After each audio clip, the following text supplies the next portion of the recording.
आज की कहानी कुछ ऐसे बेस्ट फ्रेंड्स की है जो समंदर के सैर करने आए थे। हंसी मजाक और एंजॉयमेंट के बीच सब कुछ बढ़िया चल रहा था, लेकिन पल भर में एक हादसा हुआ और वो समंदर के बीच फंस गए। मदद की उम्मीद लेकर वो एक ऐसे अनजान आदमी की बोट पर चढ़ जाते हैं जो दिखने में तो पहले बहुत मददगार लगता है, लेकिन उन्हें ये नहीं पता था कि ये आदमी वैसा नहीं है जैसा वो सोच रहे हैं। पलक झपकते ही वो उन्हें बेहोश करके कैद कर लेता है और ऐसे ऐसे खौफनाक काम करता है जो देखेंगे हम आज की इस पूरी कहानी में। सो हेलो दोस्तों, मेरा नाम है इशिता और कहानी की शुरुआत होती है काया नाम की एक लड़की को दिखाते हुए जो अपने छोटे भाई और अपने डैड के साथ रहती है। कुछ दिन पहले ही उसकी मॉम एक बोट एक्सीडेंट में मारी गई और उसी सदमे ने इस घर की हंसी खुशी जैसे कहीं छीन ली है। हर कोई अपने दुख में चुप है, लेकिन काया हालात संभालने के लिए खुद को मजबूत बनाए रखती है। वो अपने छोटे भाई का पूरा ख्याल रखती है, डैड को अकेला महसूस नहीं होने देती और इसी वजह से उसने बाहर जाना भी लगभग बंद कर दिया था। लेकिन आज उसकी दोस्त टेसा ने उसे बुलाया है ताकि वो बाहर जाकर थोड़ा घूम सके। जिस बोट से उसकी मॉम की मौत हुई थी, काया के डैड उस बोट को ठीक कर रहे होते हैं। हर बार उसे देखते ही उन्हें वही पल याद आ जाता है। काया उन्हें उस हालत में छोड़कर निकलना तो नहीं चाहती थी, लेकिन फिर भी उन्हें बताती है कि वो टेसा के साथ जा रही है।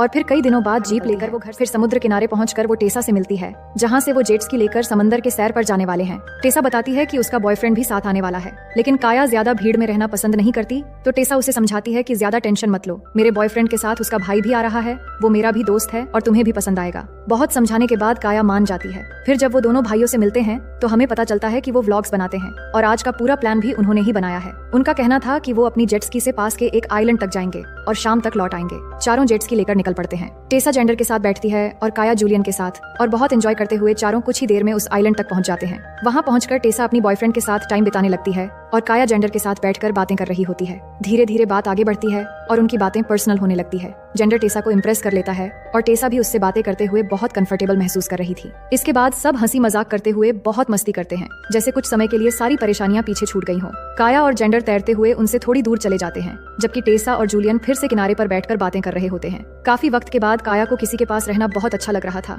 उसे लगता है कि शायद उसे किसी ऐसे ही दोस्त इतने अच्छे से समझ सके। काफी देर तक साथ में तैरने के बाद जेंडर धीरे से पास आकर उसे किस करता है और काया भी उस मोमेंट पर खुश होती है। कुछ देर बाद सब वापस लौटने का फैसला करते हैं और यहीं से कहानी एक खतरनाक मोड़ लेने वाली होती है। टेसा को इम्प्रेस करने के चक्कर में जूलियन स्पीड बढ़ा देता है और जेंडर काया को लेकर पीछे होता है, लेकिन इन दोनों को अंदाजा भी नहीं होता कि आगे जाकर ये मजाक कितना भारी पड़ने वाला है। और तभी ज्यादा स्पीड की वजह से अचानक जेट स्की पलट जाती है और दोनों पानी में गिर जाते हैं। इसी बीच जेंडर भी पीछे से बहुत स्पीड से आता है और बिना देखे सीधे जूलियन के ऊपर जेट स्की चढ़ा देता है। फिर सीधे जाकर उनके जेट स्की से टकराकर वो दोनों भी पानी में गिर जाते हैं। जरा सी सावधानी हटी तो पल भर में उनके साथ क्या से क्या हो गया। जेंडर के सर पर इतनी जोर से लगा था कि वो बुरी तरह जख्मी होकर बेहोश हो चुका था और कुछ ही पल में दोनों जेट भी पानी में डूब जाते हैं। अब काया किसी तरह टेसा को संभालती है और दोनों को जेंडर भी जख्मी हालत में मिल जाता है, लेकिन जूलियन उन्हें कहीं भी दिखाई नहीं देता। वो काफी देर तक उसे पुकारते रहते हैं पर कोई जवाब नहीं आता। वो चारों तरफ देखते हैं कि वो कहीं बेहोश पड़ा होगा, पर उन्हें कुछ भी नजर नहीं आता। लेकिन सच तो यही था कि टक्कर होते ही उसकी जान चली गई और वो समुद्र के नीचे डूब गया।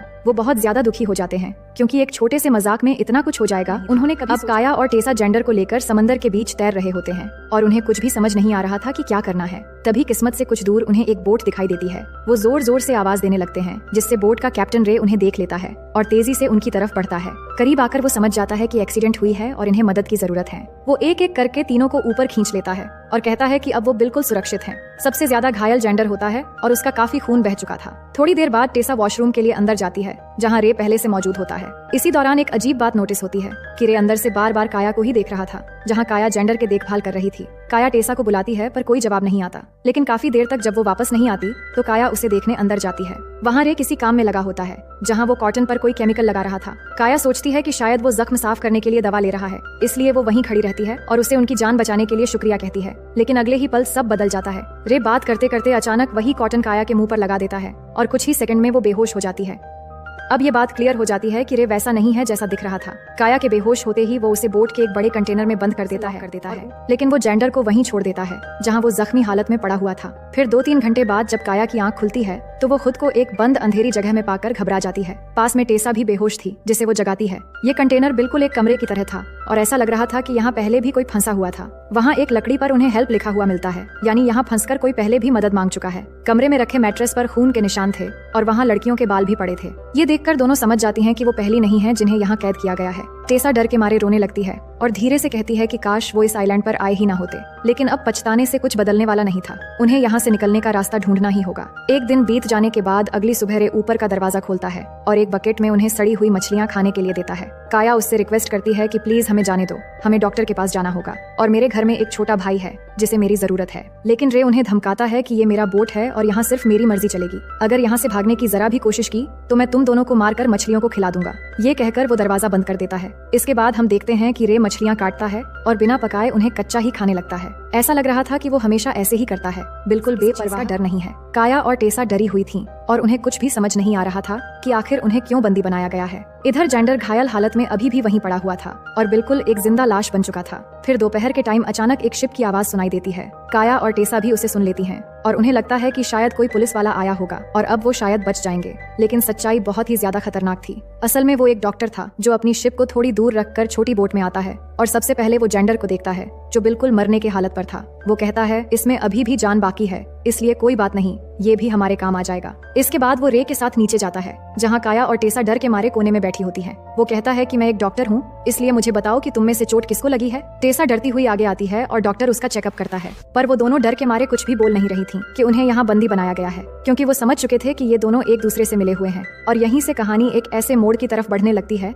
जहाँ मदद और खतरे के बीच का फर्क समझना मुश्किल होने वाला था। इसके बाद डॉक्टर और रे ऊपर आ जाते हैं। फिर उनके बीच एक सौदा होता है और तभी पता चलता है कि ये एक ऑर्गन माफिया नेटवर्क है जो लाचार ऑर्गन का बिजनेस करते हैं। इसके बाद वो जेंडर को लेकर आते हैं और डॉक्टर पूरी तैयारी के साथ एक कट्टर मशीन निकालता है। काया दरवाजे के दरार से देखने की कोशिश करती है कि ये लोग जेंडर के साथ क्या कर रहे हैं। तभी जेंडर की चीखें सुनाई देती हैं और उसकी आवाज इतनी डरावनी थी कि वो दोनों डर के मारे कांपने लगते हैं। धीरे धीरे जेंडर की चीखें शांत हो जाती है। अब इनकी असलियत उन्हें समझ आती है और वो रोने लगती हैं। यहाँ कोई रहम नहीं होता, एक एक करके उसके शरीर के हर चीज निकाल ली जाती है और काम खत्म होते ही बॉडी को समंदर में फेंक दिया जाता है। इसके बाद डॉक्टर कहता है कि दूसरी वाली लड़की भी जख्मी है, इसलिए उसे रात को ही निपटा देंगे और जो ठीक है उसे मैं अपने साथ ले जाऊंगा। मेरे पास एक रिच क्लाइंट है, उसके बदले में हमें बहुत पैसे मिलेंगे। रे बिना सोचे मान जाता है क्योंकि यही तो उसका काम था, समंदर में फंसे लोगों को बचाने का नाटक करना और फिर उन्हें बेच देना। कुछ घंटे बाद दोनों फिर से नीचे आते हैं और इस बार टेसा को पकड़कर ऊपर ले जाने लगते हैं। काया उन्हें रोकने की कोशिश करती है, लेकिन रे उसे वहीं मारकर बेहोश कर देता है। फिर कुछ देर बाद रे टेसा को उठाकर डॉक्टर के पास लेकर जाता है और डॉक्टर अपना काम शुरू करने से पहले तेज म्यूजिक चलाकर रखता है ताकि आवाज ज्यादा दूर तक न जाए।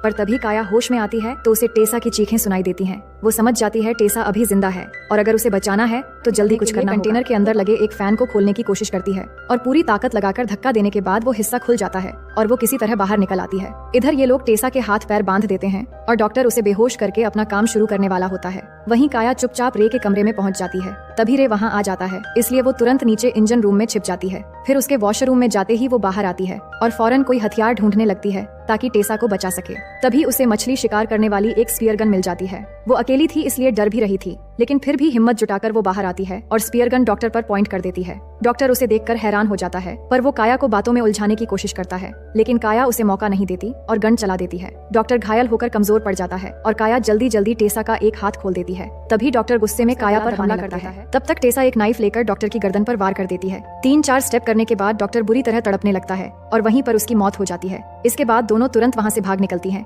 उनके जाते ही वहाँ पर रे आता है और डॉक्टर की लाश देखकर फौरन अलर्ट हो जाता है। वो उन्हें चारों तरफ ढूंढने लगता है और सबसे पहले जाकर एयरबोट की हवा निकाल देता है ताकि वो दोनों भाग न सकें। लेकिन वो दोनों किसी बोट से नहीं बल्कि पानी में तैरते हुए डॉक्टर की शिप की तरफ बढ़ रही थीं। रे उन्हें ढूंढते हुए ऊपर जाता है और फ्लैशलाइट जलाते ही उन्हें देख लेता है कि वो दोनों भाग रही है।